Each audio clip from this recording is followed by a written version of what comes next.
Bonjour Jonathan, Bonjour Julien. merci de venir. Alors aujourd'hui je suis de retour à l'hôtel Le Pavillon, qui me fait encore le plaisir de m'accueillir ici pour des interviews. Je suis en train de clôturer tout doucement le documentaire C'est quoi le bonheur pour vous? Donc comme je te l'expliquais avant, j'ai fait plus de 1500 interviews, ça fait 3 ans que je suis dessus.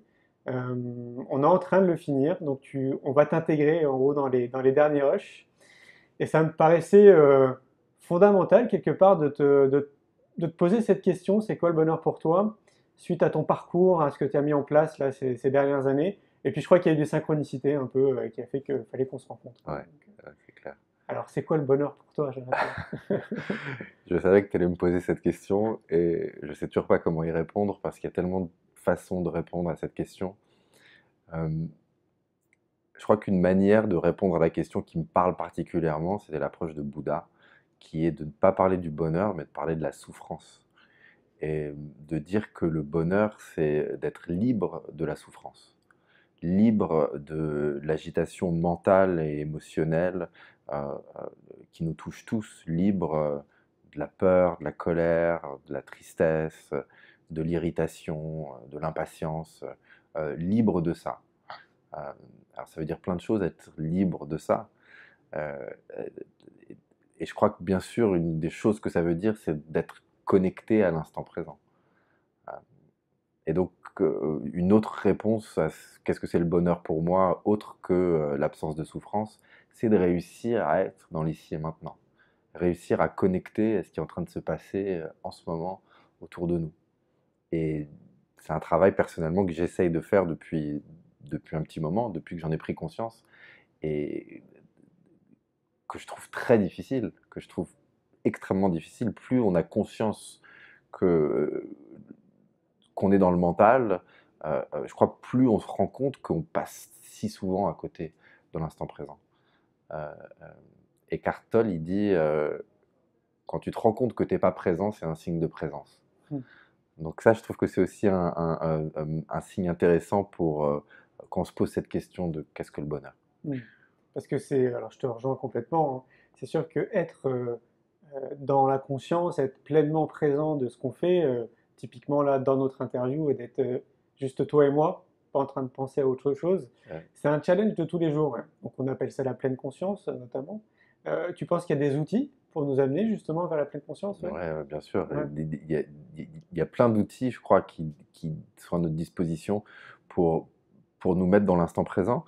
Et j'aime bien partir d'un phénomène que j'appelle la tyrannie du mental, qui est le fait qu'on on a un mental qui est compulsif, qui crée, on dit en moyenne 60 000 pensées par jour. La plupart de ces pensées sont négatives, c'est le phénomène cognitif qu'on appelle le biais de négativité. Euh, et donc en fait, on est un peu face à un monstre qui est à l'intérieur de nous. Et donc la question, pour répondre à ta question, les outils, c'est comment est-ce qu'on va réussir à apprivoiser ce monstre, comment est-ce qu'on va réussir d'une part à le transformer, mais aussi d'autre part parfois à savoir comment l'ignorer. Et je crois que de réussir à être heureux et à être dans l'instant présent, c'est d'opérer un mix savant entre ces outils qui vont nous permettre de l'ignorer et qui vont nous permettre de le transformer. Je pense à deux outils principaux. L'outil qui permet de l'ignorer, bien sûr, c'est la méditation. Parce que toute méditation est une connexion à l'instant présent. Je crois que ça, c'est un truc dont j'ai envie de parler parce que je crois qu'on parle tellement de méditation en ce moment que parfois on a tendance à oublier ce que c'est véritablement, à pas véritablement comprendre ce que c'est. Euh, il me semble que les deux éléments fondateurs de ce qu'est la méditation, c'est la notion d'attention et la notion d'instant présent. Donc à chaque fois que tu fais attention à l'instant présent, quelque part, tu es en méditation. Alors bien sûr, ça peut être une pratique du silence où je ferme les yeux et je me concentre sur ma respiration, je suis en méditation. Mais comme dit Christophe André, vu que la méditation, c'est qu'on fait attention à une cible mouvante, c'est-à-dire une cible qui change de moment à moment, donc on est dans l'instant présent. Euh, Si par exemple on est dans le train, et qu'on regarde le paysage filer, on a une cible mouvante, on est un peu en train de méditer. Pareil si on est en train de regarder une bougie, mais il y a de la méditation en mouvement aussi. Si on est pleinement concentré dans l'ici et maintenant, Raphaël Nadal, quand il est en train de jouer un point à Roland-Garros, il est méditatif parce il a son attention complètement sur l'instant présent. Donc ça, c'est vraiment je crois, c'est l'outil principal, à mon sens, de bonheur, mais largement entendu parce que c'est quelque chose qui va infuser toute notre vie quand on commence à la pratiquer. Donc ça, c'est pour ce qui concerne de comment on peut laisser de côté le mental tyrannique, parce que je crois qu'une des grandes erreurs que commettent les personnes qui essayent d'expliquer la méditation, c'est qu'ils donnent ce sens au non-méditant que méditer, ça voudrait dire s'arrêter de penser. C'est absolument pas ça, parce que c'est pas possible. On a un mental compulsif, il n'y a pas de bouton off.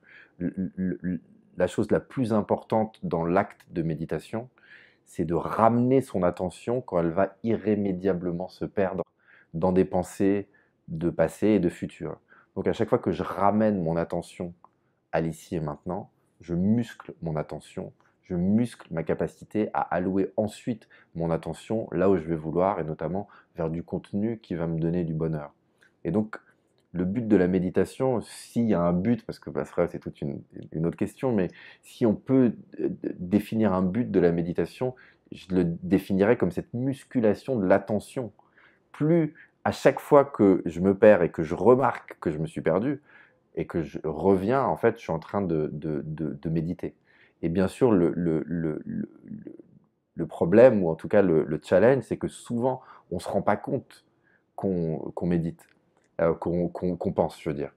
Euh, quand je fais des ateliers et que j'initie des gens à la méditation, je leur dis, vous voyez, je vous demande de vous concentrer sur l'air froid qui entre, l'air chaud qui ressort, ou sur les bruits ambiants. Au début, vous vous y concentrez, donc vous portez votre attention sur l'instant présent, puis vous allez vous mettre à penser, la liste de courses, le mail à renvoyer, etc. Et il y a un moment où vous allez vous rendre compte que vous êtes en train de penser. Et là, vous allez dire, non, je suis en train de méditer, je ne dois pas être en train de penser, et vous ramenez l'attention à ce moment-là. Et je crois que c'est cet acte-là qui est vraiment fondamental dans ce que c'est que la compréhension de la méditation. C'est que quand je fais des séminaires et que j'apprends un petit peu la méditation, je dis, vous remarquez ce moment, il y a un moment où vous ne vous rendez pas compte que vous êtes en train de penser. L'instruction, c'est de méditer, mais vous pensez, et après, vous devez vous rattraper. Et ce moment-là, où vous ne vous rendez pas compte que vous êtes en train de penser, il est riche de énormément de choses qui concernent le bonheur, parce que ça, c'est un moment où la conscience et le mental ont fusionné, ne font plus qu'un. Si je pense sans me rendre compte que je suis en train de penser, je suis mon mental. Je suis identifié à mon mental, il n'y a pas de différence entre cet objet et qui je suis vraiment. Mais quand je me dis, ah non, là je ne devrais pas être en train de penser, je reviens à l'instant présent, quelle que soit l'encre qu'on a choisie, si c'est l'air ou si c'est les bruits, là c'est un moment où je décolle ma conscience, mon attention du mental. Et cet acte-là, il est tellement important parce que c'est seulement quand on arrive à se servir du mental qu'on arrive à contrecarrer un peu les méfaits de la tyrannie du mental. Si on est fusionné comme quand on est en méditation et qu'on réfléchit et qu'on pense sans s'en rendre compte, c'est là qu'on va se laisser embarquer dans des colères, des tristesses et toutes ces émotions qui nous font énormément de mal. Mais enfin, quelque part, il y a quelque chose de complexe pour aller dans cette direction. Moi, je pense à la masse, hein, à la masse des gens qui peuvent nous regarder, nous écouter. Ils vont se dire qu'ils sont d'accord avec toi. Ils vont se dire en pratique, J'espère. challenge quoi. Ouais, challenge, mais challenge comme, tu sais, challenge comme quelqu'un qui est en surpoids et qui fait pas de sport et qui va aller à la salle de sport pour la première fois, il va dire, c'est pas pour moi, c'est pas vrai, c'est pour lui. C'est pour lui et c'est pareil pour la méditation. En fait, ça peut paraître compliqué comme ça quand on en parle, mais en fait, c'est pas si compliqué que ça. C'est juste, décide de méditer, décide que soit bien avec le fait que de toute façon ton mental il va te parler, et juste que une fois que tu remarques que ton mental te parle, bah, tu décolles ta conscience du mental et tu ramènes ton attention. C'est tout. Il y a l'auteur Fabrice Midal récemment qui a publié un bouquin qui s'appelle Foutez-vous la paix, je crois. Et j'adore cette expression, c'est foutez-vous la paix, quoi. Et fous-toi la paix quand tu médites. Tu décides que tu vas essayer de faire de ton mieux pour te concentrer sur l'instant présent, quel que soit l'encre que tu auras choisi ou que la méditation guidée aura choisi. Puis quand tu n'y arrives pas, c'est pas grave, tu ne te juges pas et tu reviens. Je voulais rajouter quelque chose parce que quand tu m'as demandé tout à l'heure quels étaient les outils pour. Je t'ai dit, il y a des outils pour ignorer le mental et il y a des outils pour transformer le mental. Donc, ça, la méditation, c'est vraiment l'outil pour savoir comment ignorer le mental, même si ça va nous permettre justement après de transformer le mental. Mais il y a des outils aussi qui visent à justement se servir du mental d'une certaine façon. Et ça, c'est toute la pratique de la gratitude, toute la pratique de la pensée positive, tout ce qu'on sait aujourd'hui grâce à des centaines d'études qui sont faites, notamment dans des grandes universités américaines, sur l'impact neurologique positif de la pratique de la pensée positive sur la neuroplasticité. Et peut-être que je peux rappeler rapidement ce que c'est que la neuroplasticité. C'est cette idée que c'est une découverte qui est assez récente, je crois, qu'on n'en parlait pas il y a 20 ans de ça. C'est l'idée que le cerveau est en constante évolution. Alors le paradoxe, c'est qu'on a un vieux cerveau, c'est-à-dire qu'on a un cerveau de bête sauvage qui est en quête de survie, donc qui n'a pas vraiment été mis à jour, mais qu'en revanche, ce cerveau de bête sauvage, il est plastique et il a la capacité d'évoluer en fonction de la manière dont on s'en sert. Euh, euh, on peut voir les choses de la manière suivante, se dire que à chaque pensée correspond, dans les milliards de neurones qu'on a, son propre réseau de neurones, sa propre association de neurones. Et que les réseaux se renforcent ou s'affaiblissent en fonction de l'usage qu'on en fait. Et ça, c'est important parce qu'on a une pensée qui est automatique et une pensée qui est délibérée. Et plus un réseau de neurones est fort, plus il va produire de la pensée automatique, et plus il est faible, moins il va produire de la pensée automatique. Donc à chaque fois que j'entretiens une pensée, j'affecte non seulement ma réalité dans l'instant présent, mais je suis en même temps en train de dire à mon cerveau, s'il te plaît, ressors-moi cette pensée ou ce type de pensée dans le futur. Et donc c'est pour ça aujourd'hui que cette pensée positive, qui est quelque chose dont nous parlent les spiritualités depuis des siècles, c'est quelque chose qui est aujourd'hui démontré scientifiquement. Et ça, je crois que c'est une des choses aussi qui moi, me fascine dans ce qui est l'étude du bonheur, c'est cette convergence en fait qu'il y a aujourd'hui. Il y a une vraie convergence entre d'un côté les philosophies et les spiritualités anciennes, et de l'autre côté la science contemporaine, et qui fait un peu échec et mat à des personnes qui sont purement rationnelles, telles que moi j'étais avant, justement. Et c'est pour ça que c'est un super moment pour se poser cette question, justement, de qu'est-ce que c'est que le bonheur. Bah oui, c'est une bonne transition. Qu'est-ce que tu étais avant? Qu'est-ce que j'étais? Alors, j'étais beaucoup plus agité, j'étais beaucoup plus identifié à mon mental, j'étais colérique, très colérique, je piquais des grosses colères. Mais je crois que quand tu me demandes ce que j'étais avant, tu me demandes aussi ce que je faisais, Oui. J'étais un avocat d'affaires. J'étais avocat à Wall Street pour des gros groupes financiers, pétroliers, d'assurance. Ensuite, j'ai continué pour le même cabinet d'avocats à Paris. Euh, et, euh, euh, et c'était pas du tout pour moi. Justement, j'étais pas heureux. Et c'était un moment où j'étais complètement identifié à mon mental et mes émotions. J'étais extrêmement préoccupé, je crois, par l'image que je renvoyais et parce que je pensais que, pas mes parents, mais plutôt la société attendait de moi. Et j'avais cette envie de réussir objectivement, cette envie d'avoir une situation où on se dise, il a réussi Joe. Et donc je me suis embarqué là-dedans, mais je me suis retrouvé dans quelque chose qui était terrible pour moi. J'étais complètement déprimé, j'étais absolument pas à ma place et j'étais un peu, j'aimais plus trop la vie. Et qu'est-ce qui s'est passé? Euh, il s'est passé plein de trucs. Il s'est passé que mon père, qui était la personne dont j'étais le plus proche, est tombé très malade. Euh, euh, il avait la maladie à corps de Lewy, qui est une sorte de fusion de Parkinson et d'Alzheimer. Que ça m'a fait me poser beaucoup de questions sur un peu le sens de la vie et ce que j'essayais d'accomplir. Euh,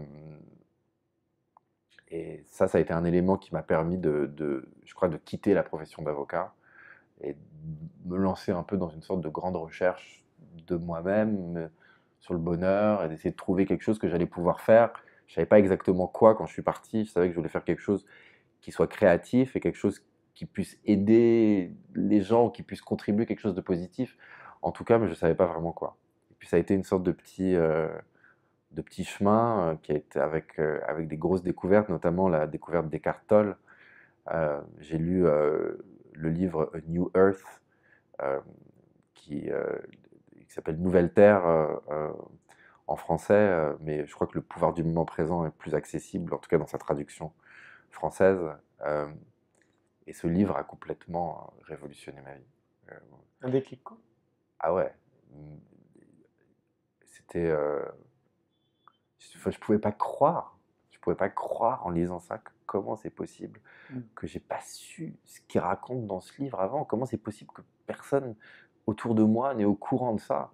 Comment c'est possible, moi qui pensais, tu sais, et j'ai toujours beaucoup ça en moi, mais j'étais très orgueilleux et fier et j'avais conscience de la suractivité de mon mental, mais je pensais, et c'était une connerie, mais je pensais que c'était un signe d'intelligence.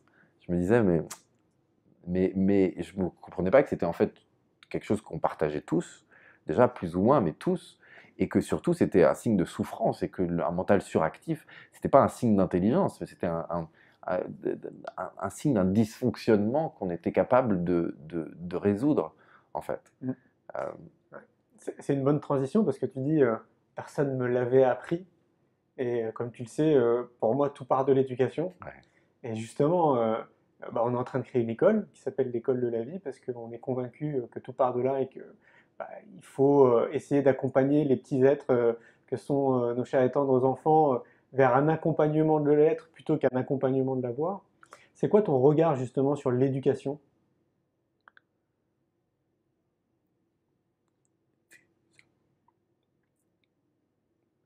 Que c'est la clé de tout, que moi, enfin, je crois que j'adore les citations, tu sais. J'en mets beaucoup sur mon blog et je trouve que ça peut être très puissant, des petites phrases comme ça, parce que ça te reste et ça peut te parler et ça peut informer ta vie. Et je crois que peut-être la pensée que j'ai lue ces dernières années qui m'a le plus marqué, c'est celle du Dalai Lama qui dit si on apprenait à tous les enfants de 8 ans du monde à pratiquer la méditation, on éradiquerait les conflits du monde en une génération. Et ça m'a marqué parce que je pense qu'il a raison. Et je pense que c'est aussi, en fait, c'est aussi simple que ça et que on cherche énormément de solutions aux problèmes qu'on a dans le monde aujourd'hui. Et ça me semble être une des meilleures solutions ou de celles qui a le plus d'avenir, qui me semble la plus accessible. Euh, euh, je pense évidemment que le- l'école, ça devrait être plus apprendre à être qu'apprendre à savoir ou que d'essayer d'emmagasiner des connaissances dans ta tête dont tu vas pas vraiment te servir. Moi, j'aurais, Justement, si on devait donner une définition à l'école de la vie, ce serait quoi pour toi une école de la vie?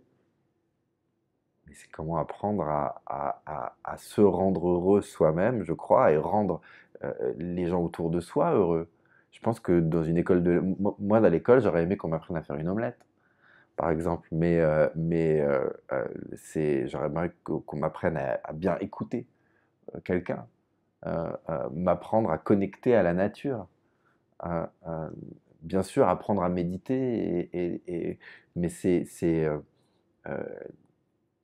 je pense que, je veux dire, ce qu'on sait, tu sais, il y a une étude qui a été faite par Harvard sur 75 ans sur le bonheur, qui est la plus longue étude qui ait jamais été faite sur le bonheur.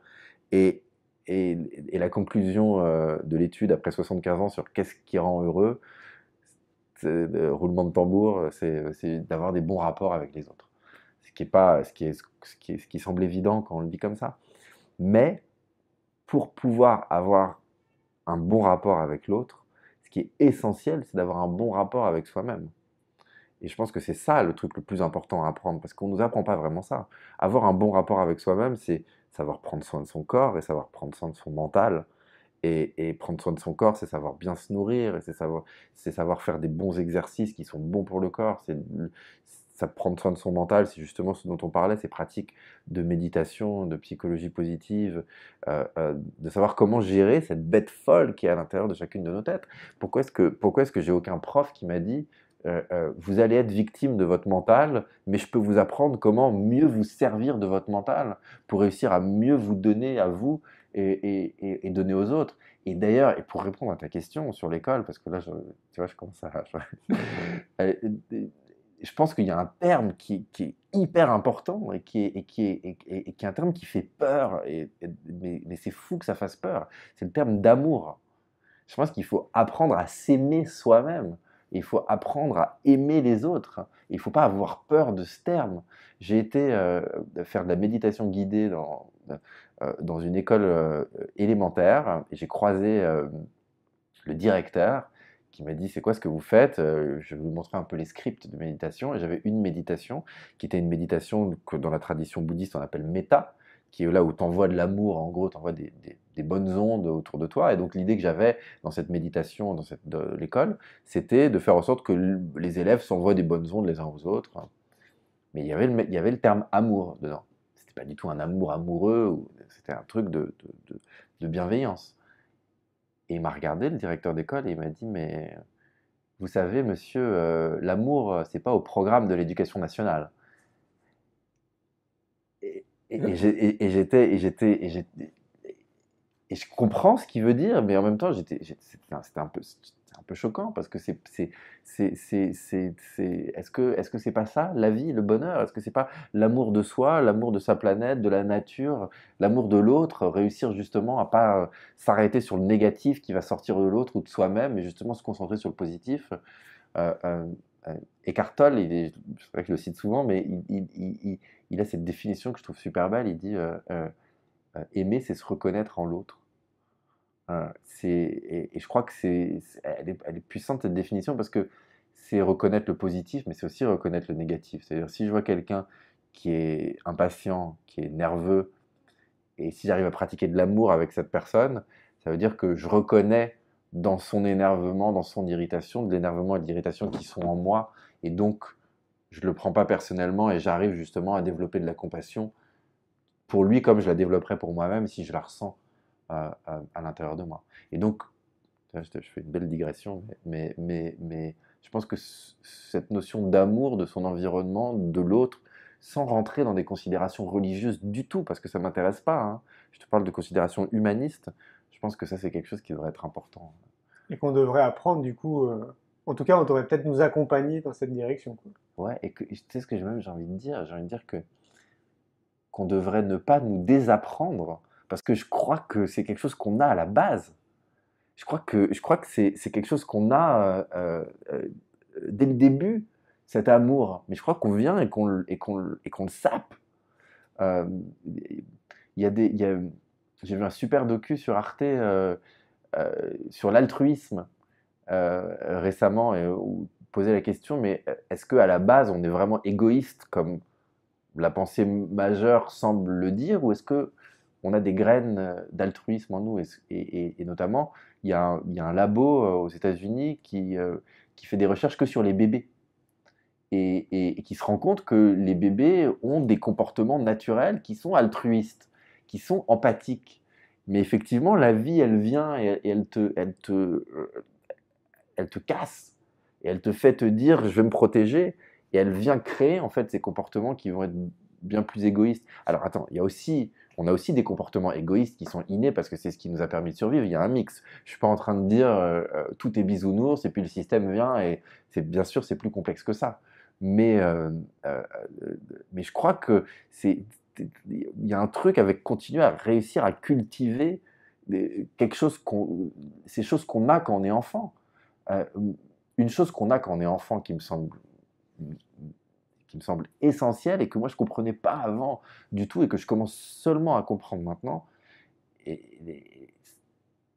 c'est ce concept de la simple joie d'exister. La C'est-à-dire- gratitude, quoi. Mais alors, oui, oui, oui, mais oui et.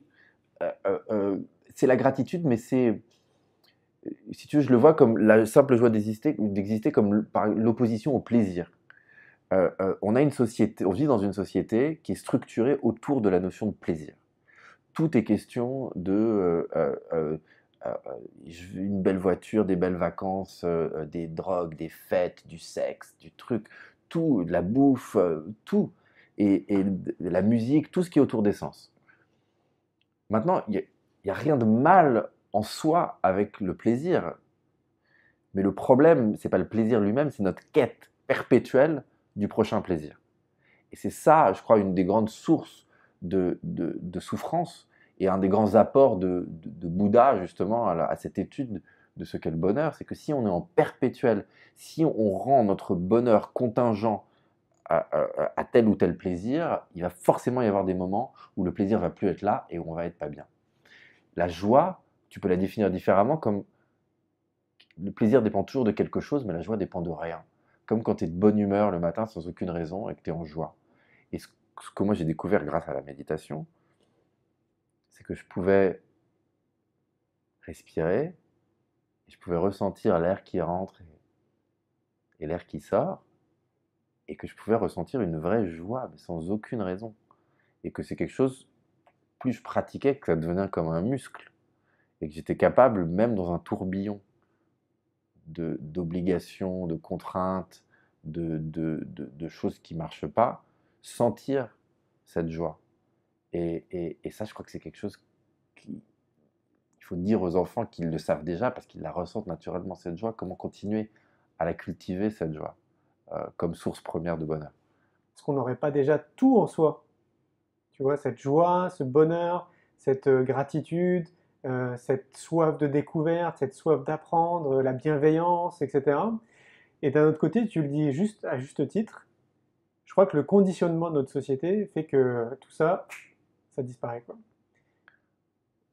Tu, tu sais, tout ce dont je te parle aujourd'hui, c'est des choses que, c'est important que je le dise, que j'essaye de m'appliquer à moi-même, hein. Je suis au début d'un chemin, comme beaucoup de gens, et de toute façon, tu n'arrives jamais à destination finale, hein.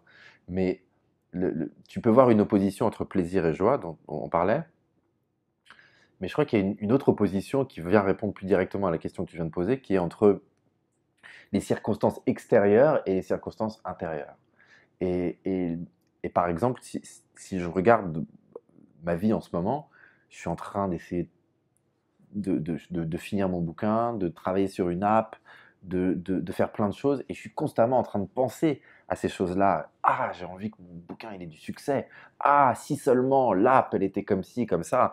Ah, tu vois, et puis après c'est pareil avec je suis célibataire en ce moment, et je me dis, ah, si seulement je rencontrais une femme qui était comme ci, comme ça. Et donc, on a cet automatisme qui nous vient de- en grande partie, je crois, de la façon dont la société est structurée, qui est de dire que notre bonheur va dépendre de circonstances extérieures. Que si j'arrive à faire telle ou telle chose, alors je vais être heureux.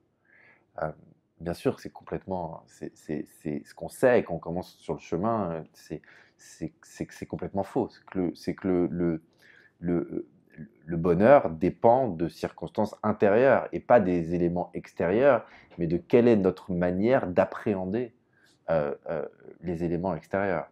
Bien sûr, il y a beaucoup de cas où c'est bien plus facile à dire qu'à faire. Quand tu as une tragédie dans ta vie et que tu as une circonstance extérieure qui est, euh, qui est pénible, euh, euh, oui, c'est plus difficile de cultiver cette joie, c'est sûr. Moi, ça m'est arrivé. J'ai un pote qui est mort il y a pas très longtemps. Mon père est décédé aussi. Une grosse rupture, plein de choses. Donc des circonstances extérieures qui ne sont pas nécessairement euh, tout le temps favorables. Mais justement, dans ces moments-là, tu te rends compte aussi à quel point tu peux être aux commandes de ton engin. Et à quel point vraiment euh, euh, tu conduis ta voiture, la voiture de ta vie. Il y a ce proverbe zen qui dit quelque chose du genre, euh, en anglais, il dit When you get there, you realize there's no there there. Quand tu arrives là-bas, tu te rends compte qu'il n'y avait pas de là-bas là-bas. Il y a toujours cette pensée de Confucius aussi qui dit le bonheur n'est pas au sommet de la montagne, mais dans la façon de la gravir. Le sommet de la montagne, ça va toujours être une circonstance extérieure vers laquelle on tend. Euh, euh, euh, mais on se rend compte à chaque fois qu'on y arrive qu'elle ne nous apporte pas du bonheur. Je me souviens quand j'étais collaborateur dans ce gros cabinet d'affaires dans lequel j'étais, tout le monde voulait devenir partenaire, associé, parce que tu vas participer aux résultats, tu vas devenir millionnaire, etc. Et il y avait des gens qui étaient devenus associés et qui disaient, tu sais, euh, euh, euh, devenir, alors c'était très américain là, comme expression ce qu'ils disaient, mais ils disaient, devenir associé, c'est comme gagner un concours de mangeage de hot dog, et on te dit, c'est quoi la récompense? Ben, c'est plus de hot dog. Et, et, et, et je crois que dans cette idée, c'est que dans cette pensée, il y a un peu la notion que je trouve hyper importante. Et ça qu'on retrouve dans la psychologie cognitive, qui est cette science de comment prendre des décisions, que le mental fait énormément d'erreurs automatiques dont il n'a pas conscience. Et notamment que le mental est extrêmement mauvais à prédire le bonheur. Le mental est sûr que tu vas être heureux quand j'aurai un enfant, quand j'aurai trouvé le bon ou la bonne partenaire, quand j'aurai ce job, quand j'aurai cet argent, quand j'aurai cette maison, quand j'aurai ces choses-là. Le mental est sûr. Et la certitude du mental euh, euh, est due au fait qu'on avait besoin d'un mental sûr à l'époque pour survivre quand on était des bêtes sauvages, mais qu'aujourd'hui, on a besoin d'un peu plus de nuances. Un exemple que j'adore de comment le mental est mauvais à prédire le bonheur, c'est, tu sais, ces expériences qui ont été faites récemment qui mesuraient le bonheur des gens en général et notamment des personnes qui étaient devenues nouvellement tétraplégiques et qui avaient gagné au loto. Et ils se sont rendus compte que les personnes qui gagnaient au loto et qui étaient devenues nouvellement tétraplégiques avaient en moyenne, hein, c'est pas vrai pour tout le monde, mais le même niveau de bonheur, à savoir un tout petit peu en deçà de la moyenne. Et en gros, ça veut dire quoi? C'est que de devenir tétraplégique, ça va te faire baisser ton niveau de bonheur, mais moins que ce que tu crois. Tu crois que ça va être la fin de ta vie, que ça va être horrible, etc. Et ça va être très difficile, notamment au début, mais au bout d'un moment, tu vas t'y adapter. Plein d'exemples comme ça. Plein d'exemples. Et le gagner au loto, tu crois que je vais gagner au loto, ça va me rendre heureux, ça va être super et tout, mais au début, tu as un boost de bonheur qui est dû au fait que tu as cette capacité d'acheter maison, voiture, etc. Et tout. Mais tout ça, ça devient, tu t'en lasses très très vite et tu commences à devenir un peu une vache à lait pour les gens dans ton entourage qui te voient maintenant comme ce que tu peux leur apporter. Donc ça casse le tissu social. Tu essayes après d'aller te faire des nouveaux amis qui sont un peu euh, qui ont les mêmes moyens que toi et tout, mais pour eux, tu es un peu le beauf qui a gagné au loto. Donc tu te retrouves avec un tissu social qui est émietté, et vu que, comme on en a parlé tout à l'heure, le tissu social, c'est la chose la plus importante pour être heureux, et donc le mec qui gagne au loto, en moyenne, il va se retrouver moins heureux qu'il était avant de gagner au loto. Mais tu dis, j'ai beau savoir ça, moi, tu me dis maintenant, demain tu gagnes au loto, je vais pas te dire non.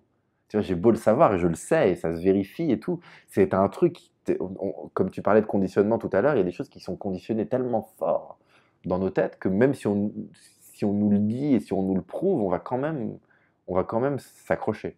Mais là, pour moi, il y a une réalité. C'est qu'on est dans une société qui tourne autour de l'argent. Et ça, c'est une réalité, c'est factuel. Donc, ça m'étonne pas, justement, que tu vois que que ça donne envie, parce que tout tourne autour de ça, quoi. Parce que si tu veux un minima combler tes besoins, c'est-à-dire dormir, avoir un toit et manger, tu as besoin d'argent. Mm. Moi, j'ai réfléchi, hein, j'ai essayé de trouver toutes les techniques pour essayer de s'écarter un maximum justement de cette société de consommation. Si tu veux être totalement autonome, à minima, tu as quand même besoin d'avoir de l'argent. Donc on est dans une société qui tourne autour de ça. Donc c'est pas étonnant que tu dises, ouais, bah, même si je suis dans ce concept de me dire machin, bah ouais, évidemment, Ouais. il y a une part de logique, quoi. Ouais. Euh, le bonheur, pour beaucoup, c'est aussi la liberté. Qu'est-ce que tu entends, toi, derrière la liberté? Ah. Et ce que j'entends, c'est la liberté d'être qui on est vraiment. La liberté d'être soi-même. La vérité que je ressens profondément, c'est qu'on grandit et que on essaye de porter des masques. On essaye d'être ce que nos parents veulent, ce que la société veut, ce que notre groupe d'amis voudrait. Et on est constamment dans une recherche narcissique par rapport à notre image et d'essayer de rentrer dans, et j'en parle en connaissance de cause parce que j'étais vraiment dedans, de, de, de rentrer dans cette sorte d'appréciation objective de ce que le plus de gens va approuver. Euh, euh, Moi, je vivais ce truc qui était fou, c'est que quand j'étais avocat d'affaires à New York, je me baladais en limousine, j'allais dans les plus grands hôtels, restos, etc. J'ai gagné extrêmement bien ma vie. De l'extérieur, je crois que je renvoyais cette image de, ok, le mec, il réussit et tout. Mais j'étais tellement mal. Je sortais quand je recevais des appels le vendredi soir pour rester tout le week-end à faire des trucs. Je savais pas quoi faire. J'avais une pression horrible. Je me retrouvais à pleurer. Vraiment, sincèrement, à pleurer parce que j'étais mal, à fumer des paquets de cigarettes, à être, à être tellement mal et je me sentais justement prisonnier. Mais de quoi j'étais prisonnier? D'ailleurs, on disait, on parlait de notre profession comme, ou en tout cas de notre cabinet, comme une prison dorée. Et prisonnier de quoi? Il y a personne qui est venu me chercher chez moi pour me dire, voilà, maintenant tu vas travailler à Wall Street. Donc c'est bien prisonnier de construction mentale. Et c'est bien ça le problème. C'est dans quelle mesure est-ce qu'on va s'emprisonner dans des constructions mentales parce que c'est des choses qu'on a décidées par le passé, avec lesquelles on a fait des accords, parce que c'est la perception qu'on a des attentes de notre entourage. Et la vraie liberté, c'est de réussir à s'affranchir de ces constructions mentales, à dire je sais mieux que vous tous ce qui est bon pour moi. Et c'est ça qui est très très dur. Moi, quand j'ai quitté la profession d'avocat, que je suis parti, que j'avais rien, j'avais pas d'idée, j'avais pas de projet, j'ai toute une partie de mon entourage qui m'a regardé comme un fou, qui m'a dit mais quel gâchis, tu gâches, tu as investi autant de temps, tu serais millionnaire en dollars dans 2 ans, dans 3 ans, quel gâchis. Mais non, quel gâchis par rapport à quoi? Par rapport à la construction mentale que toi tu te fais de ce qui est une réussite? Gâchis par rapport à mon bien-être? Certainement pas. Donc je crois que c'est ça en fait, et je crois sincèrement que, qu'on a tous un talent, une passion, que clairement, il faut un peu déblayer le conditionnement pour réussir souvent à les trouver, mais que ça a souvent peu de choses à voir avec ce que nous renvoie le groupe ou la société. Il y a cette pensée, je crois, je crois, qui est faussement attribuée à Albert Einstein. On ne sait pas à qui elle est attribuée, donc on l'attribue quand même à Albert Einstein, cette idée que euh, euh, c'est quelque chose du genre, si on jugeait les poissons à leur habileté à grimper aux arbres, euh, euh, euh, on penserait qu'ils sont tous nuls ou quelque chose comme ça, qui est cette idée qu'effectivement, si tu t'évalues un poisson à sa capacité à faire du vélo ou à grimper à un arbre, tu vas le trouver nul. Mais Ouais. Est-ce que ce serait pas ça justement une des clés du bonheur? S'il y en a une, c'est trouver son excellence, là où on excelle, ou là où on peut exceller d'ailleurs dans plusieurs choses, hein, et le mettre à contribution pour les autres. ah ouais, bah ouais. Bah oui, oui. Il y a plein de choses à dire sur ce que tu as dit. Et c'est le- J'ai fait un exercice, j'étais en Inde et on nous a fait un petit exercice qui m'a assez frappé. C'était un stage de bonheur dans la ville de Bangalore, dans une ambiance un peu académique indienne. C'était très spécial, comme si c'était des professeurs d'école élémentaire et qui nous ont dit, pensez à un moment où on vous a demandé de faire quelque chose et vous ne l'avez pas fait et vous êtes dérobé à cette obligation. Comment est-ce que vous êtes senti à ce moment-là? Donc, tu penses, comment est-ce que tu t'es senti à ce moment où on t'a demandé et tu ne l'as pas fait? Ok. Maintenant, pensez à un moment où on vous a rien demandé, mais où vous avez pris une responsabilité et vous avez fait quelque chose. Maintenant, comment vous vous sentiez à ce moment-là? Ok. Et la réponse, c'est évident, non, pour les deux. Comment tu te sens quand on te demande de faire quelque chose et que tu ne le fais pas? Tu te sens mal. Comment tu te sens quand tu fais quelque chose que personne ne t'a demandé de faire? Tu te sens bien. Et pourquoi? Parce que le fait de ne pas faire quelque chose qu'on t'a demandé, ça brise le sentiment de connexion. Mais le fait de faire quelque chose qu'on t'a pas demandé, ça crée un sentiment de connexion. Et en fait, ce que cet exercice y montre, c'est le lien qu'il y a entre la notion de responsabilité et d'appartenance. Et ça nous vient évidemment à l'esprit que quand on se sent appartenir, on va prendre des responsabilités. Mais ce qui est moins évident et que cet exercice, je crois, montre bien, c'est que quand tu prends une responsabilité, tu développes ce sentiment d'appartenance. Et donc, et c'est vrai que moi, j'ai toujours tendance dans mon développement à essayer de prendre le moins de responsabilités possible, parce que je voulais en faire le moins possible. Mais effectivement, en entendant ça, je me suis dit, mais non, c'est vrai que quand tu prends une responsabilité qu'on t'a pas demandé, tu sens ce sentiment de connexion. Et on en revient à ce qu'on disait tout à l'heure, qui est la clé du bonheur, c'est les rapports humains. Et la clé pour le bon rapport humain, c'est la connexion. Et la connexion à soi-même, comme on a dit, mais la connexion aux autres. Et donc la prise de responsabilité crée cette connexion. Et donc pour répondre à ta question, oui, si c'est effectivement ça, et si pour sentir cette connexion, il faut prendre des responsabilités, alors absolument. Une des clés du bonheur, c'est effectivement de réussir à faire pour autrui. Mais ce que je veux dire sur ça, c'est que euh, euh, une pensée que j'adore de Osho, qui dit il faut être égoïste pour être altruiste. Euh, Tu dois d'abord te donner à toi pour réussir à donner aux autres. Tu ne peux pas aller et vraiment donner aux autres, ou alors tu donnes en attendant quelque chose en retour. Mais tu dois d'abord savoir te donner à toi. Et ça, c'est quelque chose aussi qu'on devrait nous apprendre à l'école. C'est la différence entre l'amour-propre et le narcissisme. Aujourd'hui, on vit dans une société qui est intrinsèquement narcissique. À chaque fois que, et j'en suis coupable comme tout le monde, je veux dire, je suis beaucoup sur les réseaux sociaux, et c'est sûr qu'il y a une partie de moi, quand je fais un post sur les réseaux sociaux, je veux voir le nombre de likes, je veux voir qui a liké, je veux voir quels sont les commentaires, etc. On est tous là-dedans. Il n'y a pas besoin de. Je veux dire, n'importe quelle personne qui a un smartphone se retrouve dans des considérations narcissiques aujourd'hui. Et c'est à comprendre la différence entre le narcissisme et l'amour-propre. Et j'ai vu il y avait une interview par TF1 de Macron, de notre nouveau président Macron, euh, euh, à- à- l'intervieweuse disait à Emmanuel Macron, vous avez dit que vous ne vous aimiez pas. Est-ce que vous pouvez répondre à ça? Et il a dit quelque chose, il a dit, j'ai dit ça et il faut voir la différence qu'il y a entre l'amour de soi et l'estime de soi. J'ai de l'estime pour moi, mais je ne m'aime pas parce que s'aimer, c'est narcissique.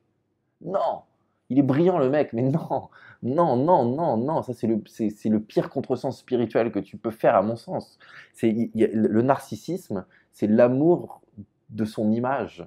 L'amour propre, c'est de vraiment s'aimer, de- d'être d'être sa propre âme sœur et de véritablement s'aimer indépendamment du regard que va avoir l'autre. Et, et, et- et j'insiste sur ça parce que moi, ça a été des, ces 2, 3 dernières années, ça a été une révélation qui est révolutionnaire pour moi. Je ne comprenais pas ça. Pour moi, ma valeur dépendait de l'approbation que j'allais obtenir de l'extérieur. De pouvoir passer dans la glace, et je sais que ça fait un peu New Age, gnangnan et tout, mais je le dis quand même, de pouvoir te regarder dans la glace, à l'abri des regards et des réseaux sociaux, et te dire, mais je t'aime et je suis là pour toi. Je t'aime.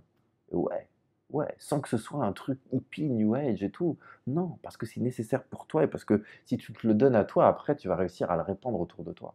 C'est évident, ouais. On en Ouais, revient toujours au même constat, hein, tout part ouais, de l'éducation, hein. ouais, Si on nous emmenait dans cette direction, ou nous accompagnait bien dans cette sûr, direction, bien sûr, c'est un vrai cadeau de la vie, quoi. bien sûr. Ouais, c'est clair. Et de toute façon, tout est éducation et rééducation, hein. Moi, le travail que je fais, enfin, de blog, de développement personnel et tout, c'est du travail de rééducation, d'ailleurs, c'est ça. Et donc, si tu as une bonne éducation à la base, a priori, tu auras moins besoin de rééducation. D'ailleurs, on peut en parler, tu as créé les anti-sèches du bonheur, c'est quoi? Ouais. C'est marrant parce que j'avais même pas vraiment pensé à ce thème de l'éducation en créant les antisèches. Je crois que ce que j'aimais dans les antisèches, c'est aussi cette notion du cancre. Tu vois, Alors, je vais expliquer ce que c'est. Les antisèches du bonheur, c'est un blog. D'abord, c'est une communauté sur Facebook qui est aussi une chaîne sur YouTube, maintenant sur Instagram. Donc, c'est un peu c'est du développement personnel, du bonheur sur des réseaux sociaux. Et l'idée, l'éthos des antisèches, c'est quels sont les petits trucs que tu peux faire qui vont avoir un gros impact sur ton bonheur. Qu'est-ce qui fait un étudiant dont il sert d'une anti-sèche? Il peut pas tout écrire, le programme, mais il prend, et je sais parce que j'en faisais, tu prends les trucs les plus importants et tu les mets. Et ces trucs les plus importants, ça va déjà t'amener assez loin. Tu sais, il y a ce principe de Pareto qui dit que dans quelque chose du genre, pour la plupart des phénomènes observables, 80% des conséquences proviennent de 20% des causes.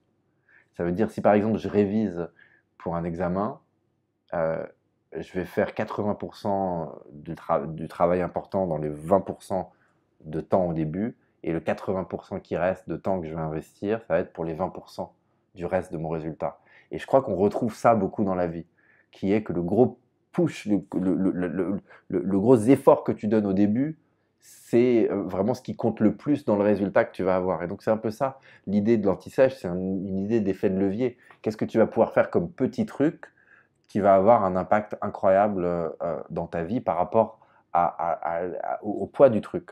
Un exemple concret, si tu veux, moi aujourd'hui, je médite à peu près 1 heure par jour, parfois plus, euh, euh, mais l'anti-sèche, c'est de méditer 10 minutes le matin. 10 minutes, c'est suffisant. 10 minutes, je crois, selon le principe de Pareto, ça arrive à 80%.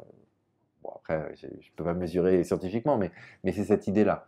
Donc, c'est 10 minutes de méditation le matin, ça c'est peut-être mon anti-sèche la plus importante. 3 minutes d'écrire son cahier de gratitude le soir, c'est aussi une autre de mes anti-sèches les plus importantes. Savoir se parler à soi-même pour justement réussir à se désidentifier du mental, extérioriser la pensée pour réussir à mieux s'en servir et mieux la maîtriser, c'est une autre anti-sèche. Et puis après, il y en a plein. Je vois que tu aimes bien les citations. Ouais. J'aime bien terminer mes interviews sur des citations. C'est quoi une citation qui te suit peut-être un peu partout? Moi, je donne souvent l'exemple pour inspirer l'interviewé de Gandhi. Moi, j'aime beaucoup celle qui dit Sois le changement que tu veux voir dans le monde. C'est encadré dans mon bureau. Pour moi, ça résume tout, quoi. Est-ce que t'en as une ou deux, même plusieurs qui te... Ouais, j'en ai Ouais, plusieurs. t'en as plusieurs. Euh, euh, je pense qu'il y en a une et qui est pas vraiment une citation, mais qui est quelque chose qui est une sorte de mantra que j'essaye de me répéter très souvent et qui, je crois, est particulièrement utile et qui est difficile à mettre en place, euh, qui est le bonheur est toujours ici et maintenant. C'est-à-dire, tu crois que quand telle ou telle, et c'est ce qu'on disait avant, telle ou telle chose va se passer, tu vas être heureux, mais si tu n'es pas capable d'être heureux ici et maintenant, de cultiver la joie, d'avoir une bonne approche intérieure de ce qui se passe à l'extérieur, euh, tu seras jamais vraiment heureux. Donc le bonheur est toujours ici et maintenant, ça c'est un mantra que moi, j'essaie de me répéter très souvent et qui je crois est très utile pour la plupart d'entre nous. Parce qu'on a vraiment, même si on sait toutes les choses dont on a parlé aujourd'hui, on a tendance à toujours se projeter dans telle ou telle chose, etc. Et pour te donner une citation d'une vraie personne, euh, bah, je crois que c'est celle qui me parle le plus, enfin une qui me parle énormément, je ne devrais pas dire le plus, c'est celle d'Albert Einstein qui dit il n'y a que 2 façons de vivre la vie, faire comme si rien n'était un miracle, ou faire comme si tout était un miracle. Et, et je crois que c'est magnifique ça, parce que ça nous dit, enfin, moi combien de fois avant de faire tout ce travail, je passais devant des, des- des- des paysages naturels incroyables sans vraiment les regarder, soit je mettais une étiquette dessus, soit j'essayais de les prendre en photo, ou j'étais constamment en train, j'arrivais pas à m'arrêter et à regarder autour de moi et à voir comme des choses simples en fait pouvaient être merveilleuses et que c'était justement une question de comment t'approcher ça. Donc voilà, je crois que ces 2 pensées me parlent beaucoup. Merci, Jonathan. Merci Jules.